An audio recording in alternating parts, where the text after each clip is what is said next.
Boas tardes, Juan. Bueno, ti xa sabes que eu isto da decoración de Nadal é algo que me tomo moi en serio e parecíame que lle faltaba un pouquiño de luz ao noso plato. Estou lle poñendo remedio, pero con reforzos. Vicente, ven por aí.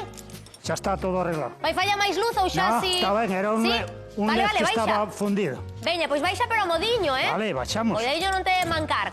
Non sempre que temos que realizar traballos en altura, sabemos que é importantísimo ter todas as medidas de seguridade e as ferramentas necesarias para facerlo dun xeito seguro. E chamamos a Vicente Manso, experto en prevención de riscos laborais. E isto dos traballos en altura é algo que, lamentablemente, moi boa tarde, Vicente. Boa tarde. Está de actualidade un inverno máis e é que nas últimas semanas temos que lamentar varias vítimas mortais en Galicia, na nosa comunidade, precisamente por caídas de alpendres, de tellados, a últimas en ir máis lonxe, onte mesmo en Muiños.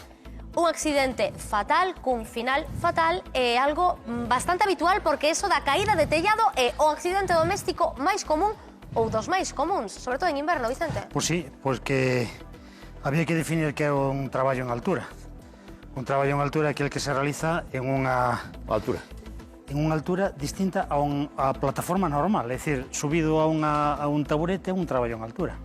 O que pasa é que a legislación española exige tomar medidas excepcionales cando estamos a máis de 2 metros con respecto ao suelo. Que aí xa a caída pode ser... Pode ser mortal. A semana pasada un traballador en Lugo caiu desde 2 metros, desde un andamio, e matouse. Onte mesmo, desde o tellado de Uralita tamén, porque a caída de tellado é ben perigosa. E agora no inverno entendo que coa choiva, coas inclemencias meteorolóxicas, aínda se fai máis arriscado. Bueno, eu creo que non nos estamos dando de conta dunha cousa no tema do fibrocemento, das uralitas que había antes, vale? A uralita antes, fai 30 anos, levaba amianto. E o amianto conferíalle unha dureza especial. Podías andar por encima Non dela. rompía, por encima dela. A xente creo que se está olvidando dese tema, de que os novos E agora a uralita fibrocemento... rompe o qué? A uralita rompe. Entonces, cuando... Eu acórdome de pequeno andar encima da uralita, bueno... Claro, eu creo que a xente non está dando conta deso. Entonces, cuando subimos a un tellado de uralita, vale, uralita é unha marca comercial, fibrocemento. Vale, para entendernos todo, a uralita de sempre, debemos buscar onde estén as correas, onde estén as vigas, vale?